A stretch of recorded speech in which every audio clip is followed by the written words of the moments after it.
Estamos aqui conversando com o professor Milton Campos, coordenador do programa EICOS, e ele vai falar para a gente, rapidamente, sobre a linha de pesquisa com a qual ele trabalha e também sobre os interesses de pesquisa, o grupo de pesquisa dele, as fundamentações teóricas e metodológicas. Então, ele vai fazer para a gente um apanhado da linha de pesquisa. Você é coordenador, não é professor dessa linha? É você? Não, eu não sou coordenador da linha. O coordenador da linha é o professor Morra. É Morra. muita coordenação para um coordenador É, só, né, já chega a é o coordenação coordenador para geral, né? Isso. E vai falar da linha de modo geral e do seu grupo, de sua linha de pesquisa e grupo de pesquisa, ok? Hum. então vamos começar pela linha de pesquisa, é isso? Isso. Bom, então deixa eu só dar um toque aqui para quem está assistindo, né? Bem-vindos ao EICOS. Se forem alunos nossos, vocês já conhecem a gente, mas aí é sempre legal de poder conhecer um pouco melhor os professores. Aliás, super boa iniciativa essa da Rede EICOS. Obrigado, Regina, né, que está organizando Uhum. isso para que a nossa comunidade conheça todos nós, né, o que cada um faz, o que cada um está desenvolvendo, no sentido de tentar criar mais sinergias, né, mais conhecimento, circular mais o conhecimento entre nós e de nós para fora do programa. Enfim, então eu vou começar pela linha de pesquisa. O programa EICOS tem três linhas. Eu estou associado à linha 2, que se chama Psicossociologia Crítica, Comunidades e Redes. Eu estou aqui com um papelzinho, viu, gente, que eu vou ver de vez em quando, que é para não perder as coisas, tá? Mas, enfim, essa linha, ela tece relações entre as dimensões psicológica e social da existência, através de processos comunicativos que emergem no seio de comunidades, tanto em contexto de redes presenciais como em redes virtuais. Isso é uma explicação bem simplesinha da linha. Na verdade, eu até convido vocês a lerem os textos que estão no site, que explicam melhor a linha, e cada professor que for falar aqui da linha 2 vai dar o seu enfoque preciso nessas relações psicossociais críticas, né, que nós concebemos como sendo uma psicossociologia crítica relacionada com os processos comunitários e, como nós estamos no tempo das redes, né, a epidemia de Covid que o diga, nós estamos aqui até quase fazendo uma analogia dos encontros virtuais de tudo, né? Porque hoje em dia a gente só se conversa assim, né? Nós temos ainda a questão das redes, né? Que é uma questão contemporânea, os encontros que não se dão somente presencialmente, mas também virtualmente. Então, essa é mais ou menos a articulação da linha, os professores que estão nela, cada um trabalha com um olhar dentro dessa perspectiva. Do ponto de vista dos meus interesses de pesquisa, como vocês devem imaginar, um professor, pesquisador, né, ao longo da sua carreira profissional, a gente, eu não sei se evoluir é a palavra certa, mas a gente vai se transformando com tudo, né, com as pessoas que nós conhecemos, com os novos alunos, com os novos contextos, com as novas ideias que circulam, né? Então, eu já fiz muita coisa aqui que não é exatamente o que eu estou fazendo agora, mas os meus interesses em geral, eles são mais ou menos presentes e coerentes desde o início, quando eu comecei a estudar, que nem outros estudantes aí, né, que estão fazendo seu mestrado, doutorado, desde aquela época eu já tinha alguns interesses que permaneceram e algumas outras coisas foram mudando. Então eu vou falar daquilo que atravessa mais ou menos tudo o que eu faço, não necessariamente o que eu estou fazendo neste momento, tá? E depois, quando eu for falar do grupo de pesquisa, eu falo quais são os enfoques atuais que a gente tem.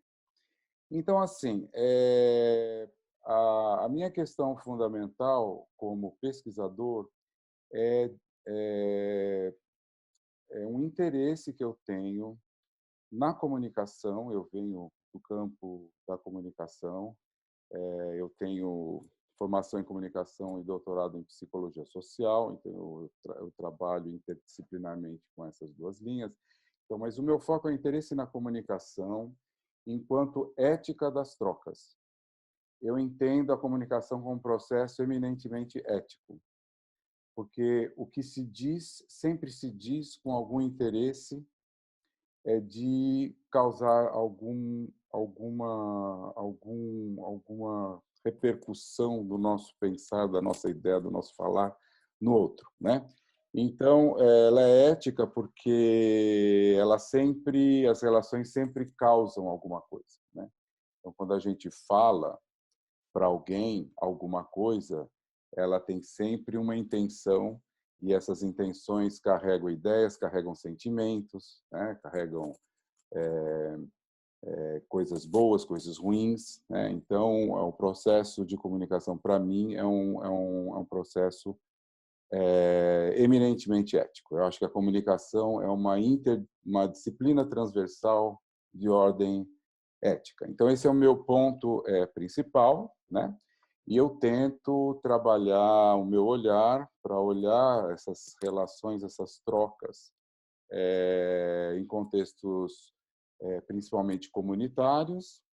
Na verdade, nós vivemos em comunidade, mas desde que eu comecei a fazer meus estudos, eu me interessei pela ideia da comunidade, né?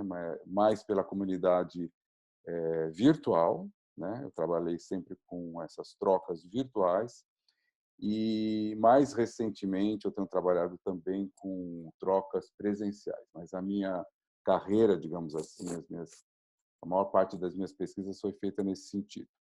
Então, esse é o eixo principal. Aí, esse eixo ele se desdobra em como eu vejo as minhas pesquisas do ponto de vista empírico, do ponto de vista teórico e do ponto de vista metodológico.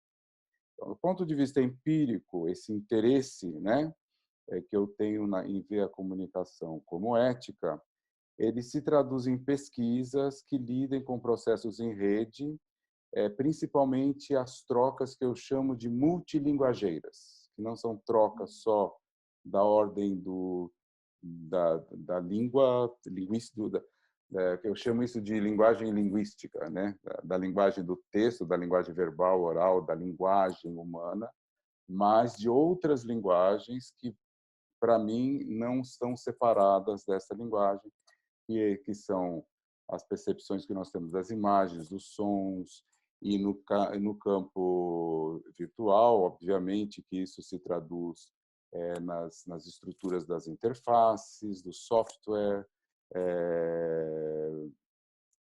do audiovisual, né, das imagens paradas, das imagens que se movem, do tato, né? Nós temos as telas que você mexe. Então, eu me interesso por pesquisas que trabalhem com essa questão do que eu chamo de trocas multilinguageiras, né? Eu acho que eu escrevi aqui de outro jeito que eu falei agora desse jeito, então, do ponto de vista empírico, é isso. São pesquisas que trabalhem isso em contextos comunitários, né? E esses contextos comunitários podem ser os mais variados possíveis, tanto que, às vezes, eu já tive até gente que falava, mas o que esse cara faz, né? Porque eu fiz pesquisas na área da educação, já fiz pesquisas na área da saúde, já fiz pesquisas na área da cultura, e aí a área, na verdade, não é a questão são as trocas que se dão, e por acaso é naquela área, né? No contexto educativo, no contexto de uma troca cultural, num contexto de trabalho de saúde. Eu fiz pesquisa com enfermeiros, por exemplo, então, como elas trabalham. Então, os contextos podem ser variados, né? Do desse dessa tentativa de olhar empiricamente para as trocas multilinguageiras, sempre pensando naquele eixo principal, que é qual a ética que essas trocas traduzem, né? Epistemologicamente, então, assim, que é o fundamento de tudo, né? Que são como eu vejo a relação entre o sujeito e o objeto de estudo, né? E isso é bastante complicado quando o objeto é sujeito, né? Porque quando a gente pensa nas pessoas, nos grupos, nós não estamos estudando objetos, que nem na física, objetos no sentido realmente objetal do termo. Nós estamos olhando para outros sujeitos, né? Então, muita gente fala do sujeito enquanto objeto, mas, na verdade, é uma pesquisa de sujeito para sujeito, né? Então, é isso que a gente faz. Então, eu adoto, na verdade, uma perspectiva entre, né? É uma perspectiva entre os sujeitos, porque a ética se constrói através das trocas comunicativas através da comunicação, e a questão do objeto, para mim, é a questão do meio ambiente, né? Então, porque as trocas se dão em um meio, e esse meio ele tem, para mim, duas dimensões fundamentais, né? Que, na verdade, não se distinguem, mas a gente fala assim por uma questão didática. Ela, de um lado, ela é um meio natural, porque o lugar onde a gente mora, se é na beira do mar, no deserto, no alto da montanha, se no meio do lixo ou no meio da areia branquinha do Tahiti, isso tudo vai alterar as relações entre os sujeitos. Vão se constituir outras comunidades e as relações culturais e éticas, históricas que vão se construir serão outras, né? Então, eu levo em consideração isso, acho que isso é fundamental, e também levo em questão o que eu chamaria de meio ambiente cultural, né? Que é como nós, nas nossas trocas, estabelecemos e construímos historicamente as relações com o nosso meio. Então, é uma perspectiva entre, né? Uma perspectiva interativa, né? Então, meu grupo de pesquisa chama interativa. E aqui, só para falar um pouco do que eu escrevi, né? Que se eu não estou usando, o objeto é entendido como produtor momento da construção dos sentidos que é realizada pelo sujeito no vivido de suas ações práticas, né? Então, a questão da relação entre os sujeitos no mundo tem a ver com sentidos. Então, é uma ecologia, que é uma ecologia geral e, do ponto de vista da nossa espécie, é uma ecologia de sentidos que nós constituímos ao longo das nossas existências, que está articulado com todo esse meio que vem em volta. E como essa articulação sempre se dá através das ações práticas que nós exercemos na vida, ela tem um conteúdo ético. Não é nenhum conteúdo, ela tem uma ética, ela porta valores, né? E esses valores constituem, digamos assim, o cimento das relações. Aí, numa terceira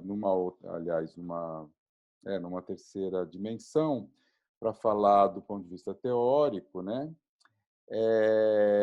Então, a teoria ela vai traduzir o que eu acabei de colocar aqui, que é a maneira como eu vejo as relações entre sujeitos e os objetos, a relação de conhecimento, né, epistemológica. Então, na teoria, eu vou levar em consideração a perspectiva ecológica dos sentidos, né, que eu chamo de construtivismo crítico. Não sei se essa é uma boa palavra, porque a construção ela é etapista, né? E eu não tenho muita ideia de construção como etapa, mas de uma construção como um fluir permanente que vai se constituir.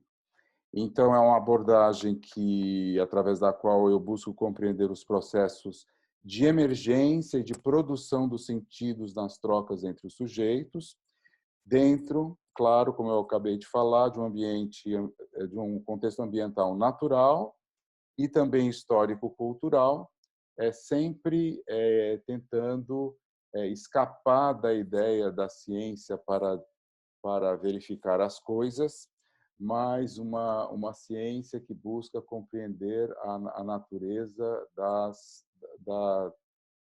troca de valores, né? Da questão ética. Aí, finalmente, a última dimensão, que é a dimensão metodológica, né? Porque eles pensam assim, bem, você faz isso como, né?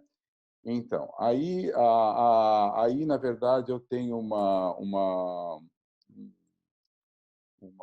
um pertencimento duplo, e às vezes eu escapo dele, né? Principalmente por conta, às vezes, dos interesses dos alunos, mas quando eu estou desenvolvendo as minhas pesquisas, eu estou muito interessado, principalmente, no discurso, né? Porque é o material das interações, e nas ações, porque os discursos se constituem em ações. Então, isso pode tanto ser feito junto, como ser feito separado, né? Ou seja, posso unir análise do discurso com ação, uma pesquisa-ação, uma pesquisa engajada, uma pesquisa que acontece, como posso só metodologicamente pensar na análise do discurso ou na ação, ainda que tanto a análise do discurso é uma ação, quanto a ação supõe o discurso, né? Aí depende um pouco do foco que a gente dá. Então, a ideia é pensar o discurso como produção intersubjetiva multilinguagem, em contextos de ação, portadores de éticas, né?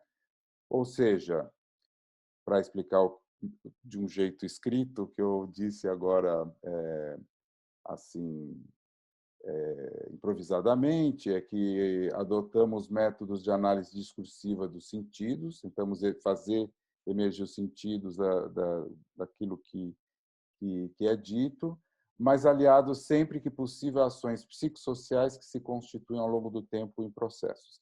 E quando eu falo de multilinguagem, é sempre tentar, na medida do possível, que às vezes não dá para fazer tudo que a gente quer, mas é de tentar olhar também para a produção de outras linguagens, e não somente daquilo que é dito, muito embora seja muito mais fácil, seja clássico, tradicional, a gente ancorar as pesquisas nas palavras, né?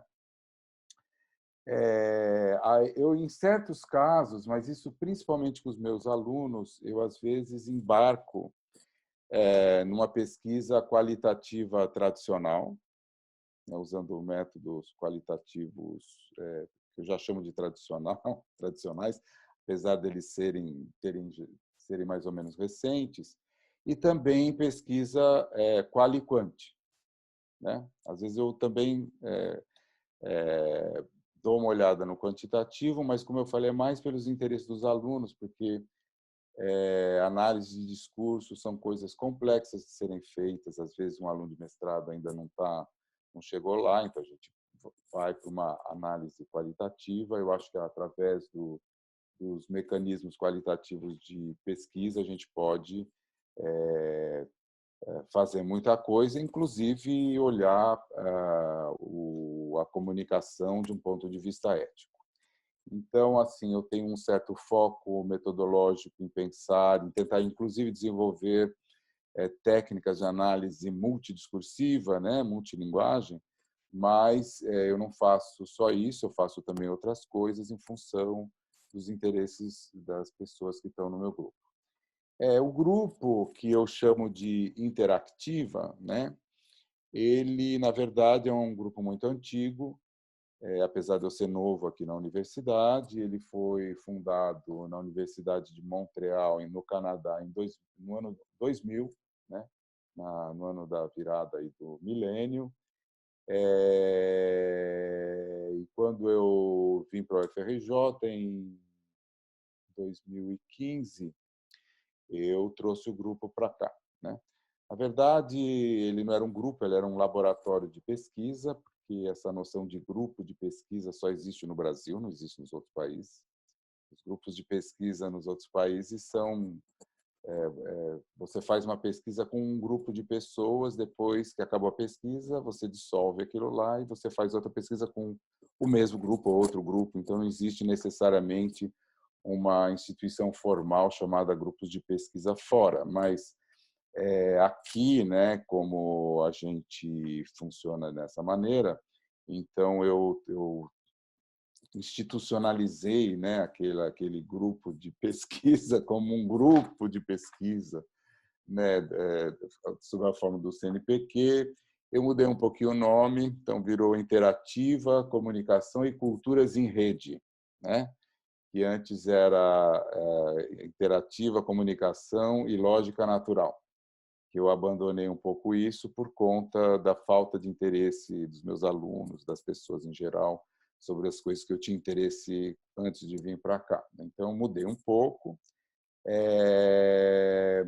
Nesse grupo, quem participa do grupo? Os meus orientandos, né, de graduação, mestrado, doutorado. Eu tenho alguns poucos colegas brasileiros que estão unidos a isso, alguns mais colegas de fora que estavam associados ao trabalho, se bem que os links ficam cada vez mais tênues, né, com as dificuldades da gente manter,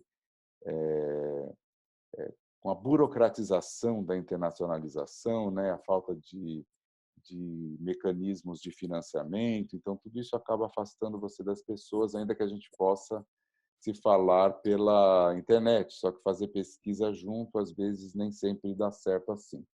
Mas, enfim, tem colegas estrangeiros, colegas brasileiros, e dentro do grupo nós temos duas linhas de pesquisa, né?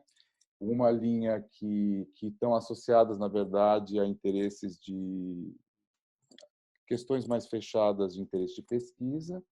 Um chama Juventudes em Rede, Vividos, Culturas e Políticas, porque nós temos feito pesquisas sobre a respeito do que os jovens pensam, sentem, né? Em função de várias questões, né? Então, eu tenho meus orientandos quase todos trabalham com essa questão de juventude. E tem uma outra linha de pesquisa que se chama processos psicossociais interativos, redes discursivas, argumentativas e retóricas, né? Então na verdade eu alterei isso aí, ficou só redes, porque para ir além da argumentação e da retórica, né? Pensar as redes também como trocas afetivas e tudo mais. Então isso aí caiu, não tem mais. E é isso. Atualmente eu tenho um outro projeto de pesquisa que eu estou iniciando, que se chama As Guerras Bárbaras do Contemporâneo, onde eu estou querendo estudar trocas, como certos agrupamentos e trocas virtuais, eles, na verdade, refletem guerras bárbaras. E a noção de barbaridade aqui é a noção do absurdo, a noção do que é estrangeiro, do que é aquilo que você não quer, do que é aquilo que você não concorda, a ideia do outro, do estrangeiro, né? Em grego, xenos e bárbaros são palavras sinônimas, né? Os bárbaros eram os estrangeiros, e xenos é o nome para estrangeiro também, né? Eu estou pensando muito sobre isso, escrevendo. Então, provavelmente, essas duas linhas de pesquisa aí, elas vão ser ajustadas em função dessa nova pesquisa que eu estou começando, né? E que eu acho muito interessante, que tem dois alunos meus que estão mais começando a se alinhar nessa perspectiva aí. Então, eu acho que eu falei de tudo que era para falar, não falei, Regina? Falou sim, foi ótimo. Então, apresentamos a linha 2 e o grupo de pesquisa do professor Milton Interativa, Isso, né? interativa. Interactiva, isso. E obrigada, professor. E nossas vozes, não é, que elas alcancem muitos interessados no EICOS, nas pesquisas, né, nas relações sociais, enfim. Espero que isso seja um canal de conhecimento para os alunos e principalmente os que vão chegar, né, para Uhum. conhecer os trabalhos de todo mundo. Então, Obrigado pela oportunidade. Eu estou Obrigada a interessado em ver o você. que os meus colegas vão falar nas gravações que você vai fazer. Obrigado, viu? Obrigada, professor.